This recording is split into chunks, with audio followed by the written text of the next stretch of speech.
ఇప్పుడు మీరు ఈ ఐక్యవేదిక విజయవాడ అధ్యక్షుడిగా ఉన్న పోస్ట్ ని అటు ఇండియన్ యూనియన్ ముస్లిం లీగ్ లో ఉన్న మీ పోస్ట్ కి రెండింటితో కలుపుకొని మీరైనా పని చేద్దాం అనుకుంటున్నారు? మరి ఇప్పుడు పని చేయాలనేగా, పని చేస్తాననే ఇచ్చారు, లేకపోతే ఊరికే ఇవ్వరు కదా.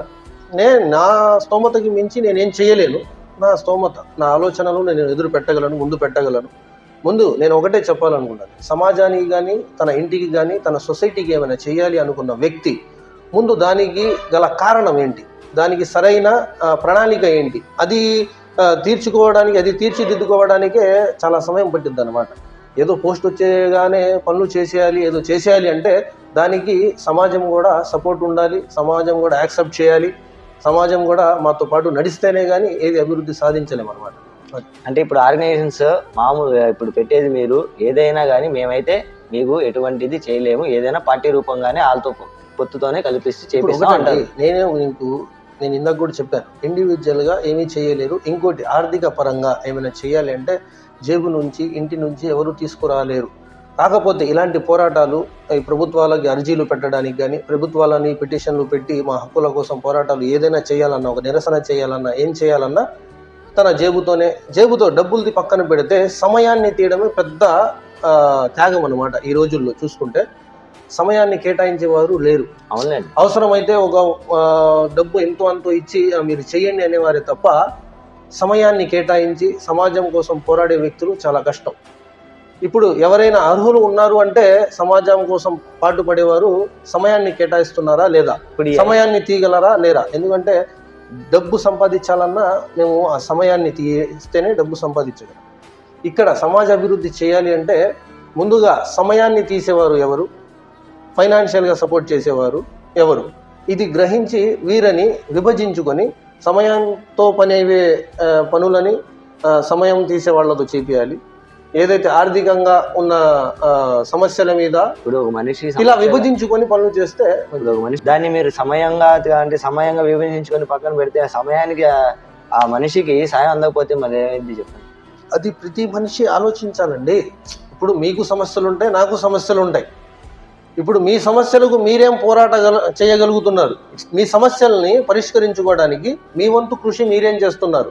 సరే, మీకు ఎటువంటి సమస్యలు లేకపోతే ఇతరుల సమస్యలను పరిష్కరించడానికి ఏ వంతు కృషి చేస్తున్నారు? అలా మీరు, నేను, ప్రతి ఒక్కరూ ఆలోచిస్తే ఒకరికి ఒకరు సహాయం చేసుకోవడంలో చాలా సులభంగా మారిద్ది అన్నమాట. అర్థమైందండి? ఇప్పుడు మీ సమస్యలకు నేనేదో చేయాలని మీరు అనుకోవడం, నా సమస్యలకు మీరేదో చేయాలి, మీరు చేయాలని బయలుదేరారుగా అని నేను కూర్చొని చెయ్యట్లేదు అని ప్రశ్నిస్తే అది జరగని పని అనమాట. ఇప్పుడు ఈ ఆర్గనైజేషన్, ఇప్పుడు ఉన్న ఐక్యవేదిక ఆర్గనైజేషన్ ఇప్పుడు టీడీపీకి మద్దతుగా ఉందిగా. ఎవరు చెప్పారు మీకు? నేను అనుకుంటాను చెప్తున్నానండి. సమాజానికి కూడా తెలుసు, సమాజానికి కూడా తెలుసు. నేను చెప్పేది వినండి. ఇప్పుడు ఒక ఆర్గనైజేషన్లో ఉన్న సభ్యులు కానీ, వ్యక్తులు కానీ ఇతర పార్టీలో ఉన్న వ్యక్తులతో కలిసి ఉండడం కానీ, వాళ్ళతో మాట్లాడడం కానీ, వాళ్ళతో సభల్లో ఎక్కడైనా కనిపించడం కానీ, వాళ్ళతో ఫోటో దిగడం కానీ, వాళ్ళతో ఏమైనా తినడం కానీ చూసినంత మాత్రాన ఒకటి చేయాలి, ఆ పార్టీల్లో కలిసిపోయినట్టు, ఆ పార్టీలకి మద్దతు ఇచ్చినట్టు కాదు. ఎందుకంటే ప్రభుత్వాల ద్వారా సమాజానికి ఏమైనా చేయాలంటే ప్రభుత్వాల్లో ఉన్న వారితో, పార్టీల్లో ఉన్న వారి వ్యక్తులతో మంచి సత్సంబంధాలు కల్పించుకోవడానికి ఎంత దూరమైనా వెళ్లాల్సి వచ్చింది. ఇప్పుడు చేయాలనుకుంటే ఫోటోలు దిగడం, పక్కన ఉండడం కాదండి, లోపల నుంచి కూడా తెలిసింది. అది లోపలిది మీకు తెలియదు, నాకు తెలియదండి. మీరు ఊహించుకున్నది వాస్తవం కాదు, నేను ఊహించుకున్నది కూడా వాస్తవం. ప్రజలకు కూడా తెలియాలి కదా. ప్రజలకు ఏం తెలిసిద్దండి? ప్రజలకు ఏం తెలియాలి కదా? ప్రజలకు ఏం తెలియాలి? ముందు సమస్యలు ఉన్నాయంటే ఆ సమస్యలకు గల కారణం ఏంటి అని ముందు ప్రతి వ్యక్తి, ప్రజలు ఆలోచించారు. ఎవడో కారణం అని నిలదీసే ముందు మేమెంతవరకు కారణం అవుతున్నాం?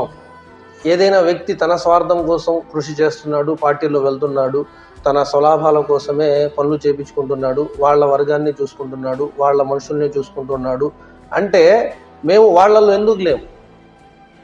యాజ్ ఎ ముస్లింగా నేను వేరని నేనే ఎందుకు అనుకోవాలి? ఇప్పుడు మీరున్నారు, మీతో నేనున్నాను, మీరేదో కృషి చేస్తూ ఏదో మంచి పొజిషన్లో వెళ్ళారు. ఆ పొజిషన్లో వెళ్ళిన తర్వాత నాకేమీ చెయ్యట్లేదు అంటే నేను ఎందుకు మీతో కలవట్లా? ఇప్పుడు ఒక మంచి పొజిషన్ లో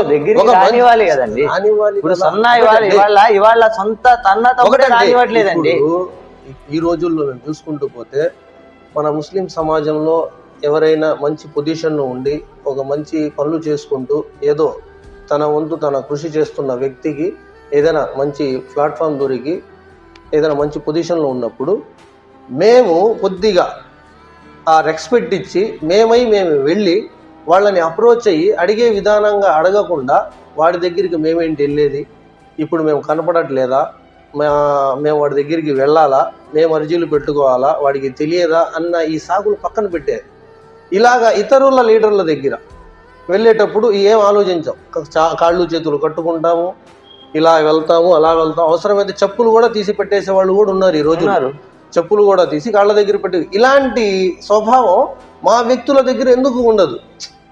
ఇక్కడ మేము అహంకారం చూపిస్తున్నామా, లేకపోతే ఈగోలో వెళ్ళామా, లేకపోతే తమ యాటిట్యూడ్ అది అన్నది వేరే విషయం.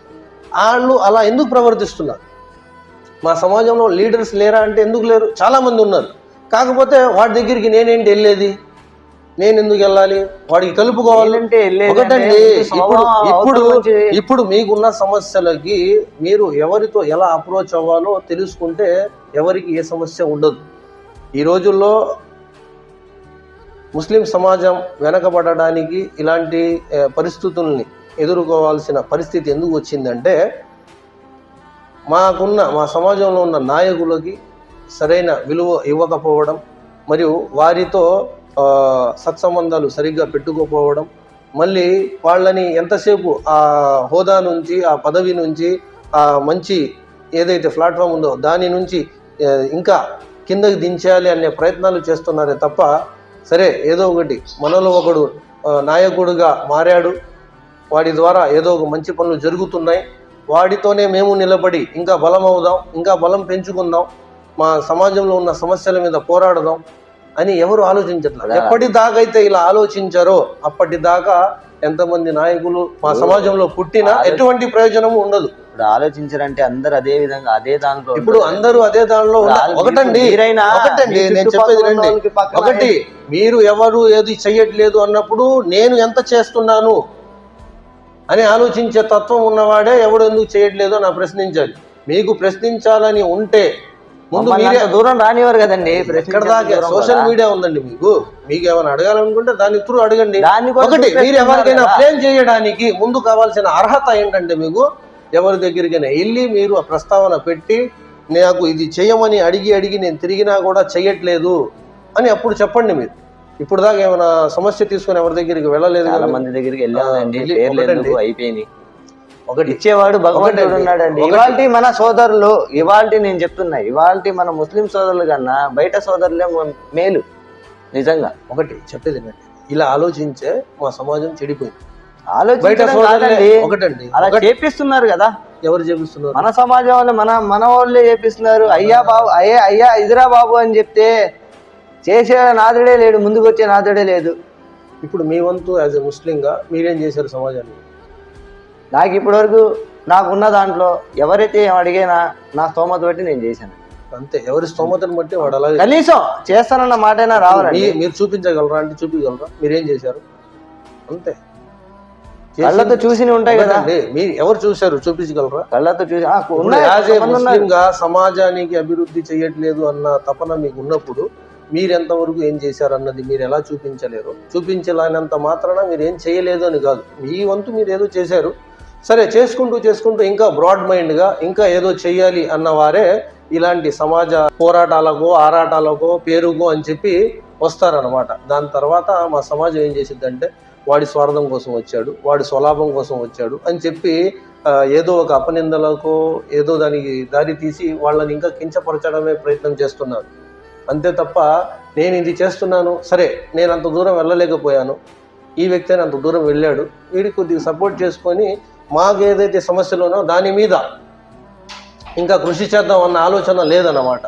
అదే మీరు ఎలాగ చేసిన సహాయాలను మీరు చూపించుకోలేకపోతున్నారో అదే ప్రాబ్లం అందరికి.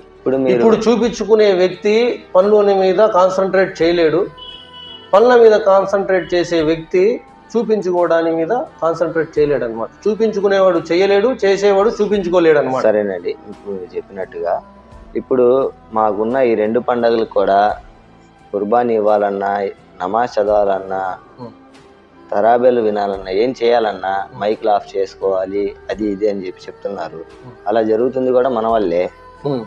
ఇప్పుడు మీరు దాని గురించి ఏమైనా మాట్లాడగలుగుతున్నారా? అంటే ఇప్పుడు ఏమన్నా పెట్టుకున్న ఆర్గనైజేషన్స్ ద్వారా అయినా కనీసం మన సమాజానికి ఆర్గనైజేషన్. ఇప్పుడు నాకు చిన్న డౌట్ వచ్చిందండి. మీరు ఈ ఆర్గనైజేషన్స్ పెట్టి ముస్లిం సోదరులకే అని ఎందుకు అంటున్నారు? సెక్యులర్ గా అందరికీ మీరు సహాయపడచ్చు కదా. ఇప్పుడు ఇక్కడ ప్రతి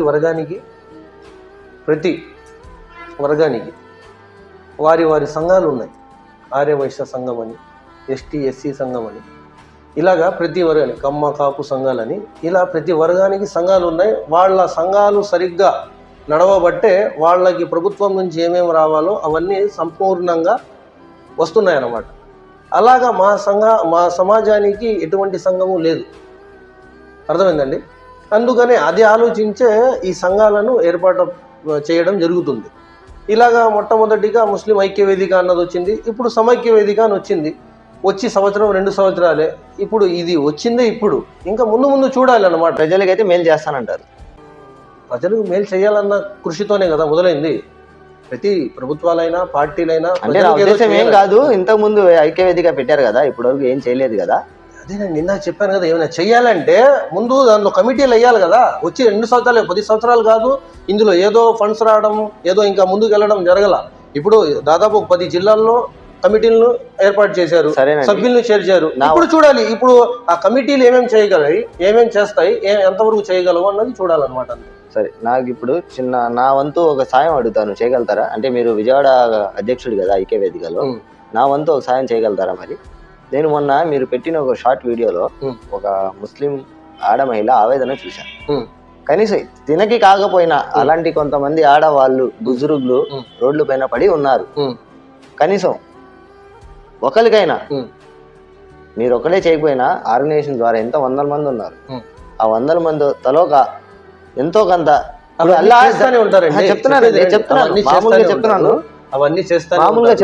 ఒకటి, ఆర్థికంగా ఎవరికి ఎంత ఇచ్చినా కూడా డబ్బులు పంచడం, డబ్బులు ఇవ్వమని చెప్పట్లేదండి.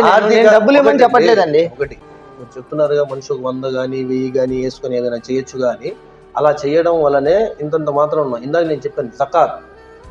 మా ముస్లిం సమాజానికి ముందుగా ఈ పరిస్థితులు రావడానికి ముఖ్య కారణం ఏంటంటే, మా షరియత్లోనే 5 విధులలో ఒక విధి జకాత్ అన్నమాట. ఇది ఆరాధనలలో ఒక ఆరాధన, ముఖ్య విధి కూడా.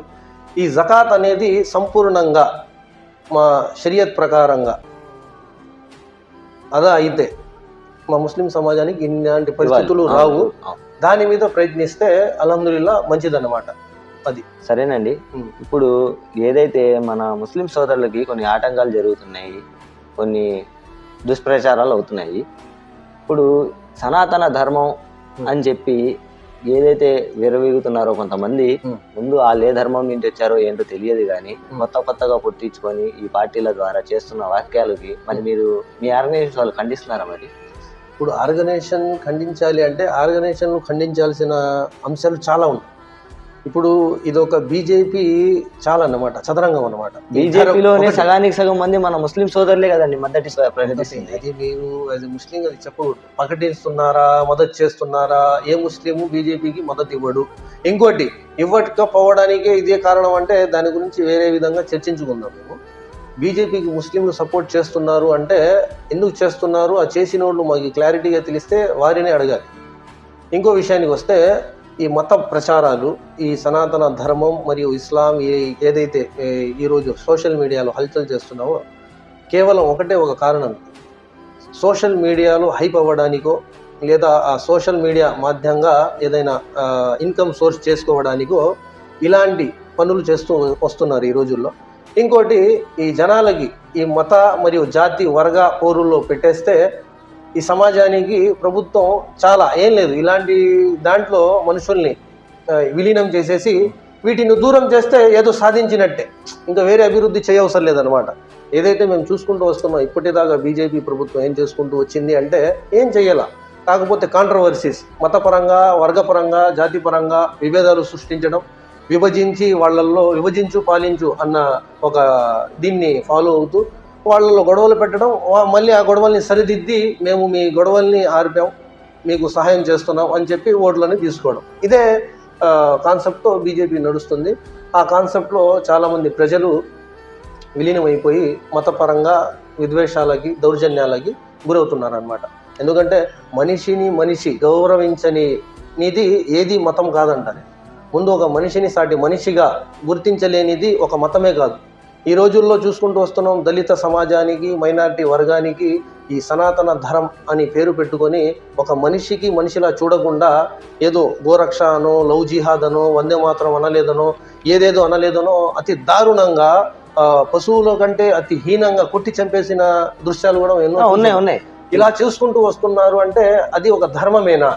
ఇది నిజంగా సనాతన ధర్మం మంచిది, మేలు కోరుకునేది అని ఎవరైతే పోరాటాలు చేస్తున్నారో వారు గ్రహించాలన్నమాట. ఒక సనాతన ధర్మం కత్తులతో పోరాటాలు ఒక జాతి, ఒక వర్గం మరియు ఇలాంటి వారి మీద ఎలా ఇంత దౌర్జన్యాలకి పాల్పడుతుంది అన్న వాటి మీద వాళ్ళని అడగాలన్నమాట. సనాతన ధర్మం అవనివ్వండి, ఇస్లాం ధర్మం అవనివ్వండి, ఏదైనా ధర్మం అవనివ్వండి, సాటి మనిషికి మనిషిలా చూడకుండా ఆ మనిషికి పనికిరానిది ఏ ధర్మము పనికిరానిది. మనిషిని మనిషిలా చూడకుండా ఒక జాతి వర్గంగా ఆ దృష్టితో చూడడం, వాడిని విభేజించి ఏదో నేను తక్కువ వాడు ఎక్కువ అని చెప్పి ఈ రోజుల్లో చూస్తూనే ఉన్నాం కదా. మేము ఆరాధన స్థలాల్లో కూడా తక్కువ జాతి వారికి ఎక్కువ జాతి వారికి విఐపీస్ అలా అని పెట్టుకుంటూ ఉంటున్నారు. ఇలాంటి విభేదాలు జరిగే ఇక్కడ ఇది జనాలు ఆలోచించాలి. ఏదైనా మతం, ఏదైనా ధర్మం తక్కువ ఎక్కువ అని బోధిస్తుంటే అది ధర్మమే కాదు అని ప్రజలే గ్రహించాలి. ఆ సృష్టికర్త ధర్మం ఒక్కటే, ఆయన దృష్టిలో మానవులంతా ఒకటే, మానవ జాతి ఒకటే. ఆ ఒకటే అన్నప్పుడు ఆ ఒకటే అంటున్నవాడు ఎవడిని ఆరాధించాలి అని తన మనస్సాక్షికి ఎవడైతే ప్రశ్నించుకుంటాడో వాడికి సరైన సన్మార్గం, సరైన ఆన్సర్ దొరికిద్ది అంటాను. ఇప్పుడు ఈ ఆర్గనైజేషన్ ఐక్యవేదిక మన విజయవాడలో ఒకటే ఉందా, బయట కూడా ఏమైనా ఉన్నాయా? అంటే నాకు తెలిసిన ముస్లిం సమాజానికి చాలా ఆర్గనైజేషన్స్ వచ్చాయి. కాకపోతే అవి ఎక్కువగా నేను చెప్పాను కదా, సమాజం యాక్సెప్ట్ చేయలేదు, అందులో ఎక్కువ పార్టిసిపేట్ చేయలేదు. ఇప్పుడు ప్రజెంట్ చూసుకుంటూ వస్తే ఇప్పుడు దాకా ఏదైనా ప్రయత్నాలు చేశారు అంటే ఎంహెచ్పిఎస్ ఒకటి అల్హమ్దులిల్లా కొద్దిగా బాగానే పనిచేసింది. ప్రతిపక్షంలో రావాల్సిన ఏవైతే ఉన్నాయో దాని మీద పోరాడి ఎంతవరకు చేయగలిగిందో అంతవరకు చేసింది. ఇప్పుడు దానికి నీటుగానే ముస్లిం ఐక్యవేదిక మరియు దాని ప్రకారంగానే ముస్లిం సమైక్యవేదిక ఇలాంటి ఆర్గనైజేషన్స్ వస్తున్నాయి. ఇన్షాల్లా దాంతోపాటు అంజుమని ఇస్లామియా అని కూడా ఒకటి ఉంది. వీటి ద్వారా ఏం చేస్తారు. కాకపోతే మా ఆంధ్రాలో ఇప్పుడు ఇండియన్ యూనియన్ ముస్లిం లీగ్ కూడా కొద్దిగా ఎక్కువ పని చేస్తూ కాన్సన్ట్రేట్ చేస్తూ మేము కూడా ఏదో మంచి పని చేయాలి, గట్టిగా చేయాలన్న ఉద్దేశంతో ముందుకు వస్తున్నాం. ఇన్షాల్లా ఏం జరుగుతుందో చూడాలి. ఇప్పుడు ఇండియన్ ముస్లిం లీగ్ అనేది అందరికీ సెక్యులర్గా సరి సమానంగా చూస్తూ అందరికీ బలోపేతం చేయాలనేనా? అది నేను చెప్పాను కదా, ముస్లిమే సెక్యులర్ అంటాను. ముస్లిం సెక్యులర్ అని ఎలా అంటానంటే ఇస్లాం ధర్మమే బోధిస్తుంది ముందు మనిషిని మనిషిలా చూడండి అని. ఒక మనిషిని మనిషిలా చూసే తత్వం ఎవరికైనా ఉందంటే ముస్లింకే ఉంది. ఆ ముస్లిం అన్న వ్యక్తి ఆ ముస్లిం అన్న ఆర్గనైజేషన్లో కానివ్వండి, ముస్లిం అనే పేరు పార్టీలో కానివ్వండి, సెక్యులర్ పార్టీలే. మేము అన్ని మనుషుల్లాగే చూస్తాం, మనుషుల్ని ఏం కావాలో పోరాడతాం. ఎందుకంటే మేము కూడా ఒక మనిషి. అంటే మీరు ఇప్పటివరకు దేంట్లో కూడా కనపడలేదు కదా, రాలేదు కదా. అంటే మన జనరల్ సెక్రటరీ గారు ఒకటండి, మేము ఇప్పుడు కనపడడానికి రాలా, ఏదైనా చేయడానికి వచ్చాం. అది కనపడాల్సిన అవసరం వచ్చినప్పుడు అది అలాగే చేయాలి అని వచ్చినప్పుడు కనీసం ఉన్నాము అని చెప్పి కూడా తెలియాలి కదా. ఉన్నామని చెప్పడానికి ప్రయత్నిస్తున్నాం అంటున్నారు. ఇది ఉందని ప్రతి వ్యక్తికి తెలుసు. అది తెలియదు అంటే ఆడు ఎక్కడో అజ్ఞానంలో ఉన్నాడు అన్న. అజ్ఞానంగా అంటే ప్రతి వాడు తెలుసుకోవాలండి. ప్రతి వాడు తెలుసుకోవాలంటే మీరు సమాజ సంరక్షకుడు, నేను ముస్లిం అంటే మీరు తెలియాలి, మీరు తెలుసుకోవాలి. అది మీరు తెలుసుకోకుండా తెలియపరుస్తున్నారంటే స్వాతంత్రం రాకముందు నుంచి ఉన్న పార్టీకి తెలియజేసుకోవడం, ప్రచారంలోనే ఉండాలా, ఏదైనా పని చేయడంలో ఉండాలా? ఎక్కడండి ఎవరు రాణిస్తారు అంటే ఒకటండి. ఇప్పుడు ప్రతి ముస్లిం ఆలోచించాలి. నేనేం చెప్తున్నాను, ప్రతి ముస్లిం తన వంతు ఏం ప్రయత్నం చేయాలి, నేను సమాజానికి ఎంతవరకు పని చేయాలి, దేని ద్వారా చేయాలి. అందరూ నాలా ఆలోచించకపోతే వాళ్ళకి అలా ఆలోచనలు రావడానికి ప్రయత్నించడం నా పని కాదుగా. నాకు వచ్చిన ఆలోచనల విధంగా నేను ప్రయత్నిస్తున్నాను. ఒకటి, మీరు అడిగిన ప్రశ్నకి నాకు ఒకటే ఆన్సర్. ఇప్పుడు పార్టీ ఉన్నది ప్రతి ఒక్కరికి తెలుసు. ఇప్పుడు తెలిసి కూడా రాని వారికి తెలిసి కూడా ముస్లిం ఐక్యవేదిక, సమైక్యవేదిక, ఎంహెచ్పిఎస్ ఇలాంటి ఆర్గనైజేషన్, అంజుమని ఇస్లామియా ఇలాంటి ఆర్గనైజేషన్లు ఉండి కూడా పని సరిగ్గా జరగట్లేదు అంటే అడిగేవాడు లేడా, చేసేవాడు లేడా అన్నది క్వశ్చన్. చేసేవాడు లేకపోతే నేనేం చేయగలను అని వెళ్ళి ఏదైతే మీకు నచ్చుతుందో అందులో వెళ్ళి సర్వీస్ చేయడమే. అది మీరు మన మైనారిటీ సోదరులందరినీ ఏకం చేసి మీ ఆర్గనైజేషన్ ద్వారా కానీ ఏదైనా మనం కలిసి ఉందాం, మనం చేద్దాం అని ఒకటండి. అంటే నేను ఏ విధంగా అంటున్నానంటే ఒక పార్టీదే కాదండి నేను చెప్తుంది. మేము చెప్పగలం కానీ అందరినీ ఒక చోట చేర్చలేము. ఎందుకంటే ప్రతి ఒక్కరూ ఒక చోట చేరాలి అనే ఆలోచన ఉంటే ఎవరు చేర్చవలసిన పని ఉండదు. ఇక్కడ యాజ్ ఎ ముస్లింగా ప్రతి వ్యక్తికి 5 పూటల నమాజులో ఒక చోట చేరండి, ఒక చోట చేరాలి అని ఉంది. ఇలాంటి ఆజ్ఞకే శిరస వహించకుండా నమాజులే చదవకుండా తిరుగుతున్న సమాజాన్ని ఎవరు ఒకటి చేయగలరు? చేయలేరు. ఏదైనా మేము సాధించాలి అంటే 5 పూట్ల నమాజులో ప్రతి వ్యక్తి మసీదుకి వెళ్తే వాళ్ళ ప్రతి వ్యక్తికి కలవడం జరిగిద్ది, ఏదైనా సంభాషణ జరిగిద్ది, ఏం చేయాలన్న ఆలోచనలు పుడతాయి. ఈ రోజుల్లో మసీదులకే వెళ్ళట్లేదు, ఒక చోట ఏం చేరుస్తారు? దీని గురించి వేరే విధంగా మాట్లాడుకుందాం. అల్హమ్దులిల్లా. ఒకటే చివరిగా నేను చెప్పేది ఏంటంటే ప్రతి ముస్లిం, ప్రతి మనిషి, ఏ జాతికి ఏ వర్గానికి చెందిన వ్యక్తి అయినా సెక్యులర్ స్వభావం గల వ్యక్తి, నేను ఈ ధర్మానికి ఈ వర్గానికి చెందిన వాడిని అనే కంటే నేను ఒక భారతీయుడిని, నేను ఒక మనిషిని, నేను నా గురించి ఏం చేయగలను, ఏం చేసుకోగలను, నాది నేను చూసుకుంటూ ఇతరులకు ఏం చేయగలను అని ఆలోచించే తత్వం లేనంత వరకు ఎవరిని ఎవరు ఏం చేయలేరన్నమాట. ఇన్షాల్లా ప్రతి ఒక్కరూ తన కోసం తను ఏం చేసుకుంటున్నాడో ఆలోచించుకుంటూ ఇతరుల కోసం ఏం చేయాలో అన్న ఆలోచన పెట్టుకుంటే చాలా మంచిది.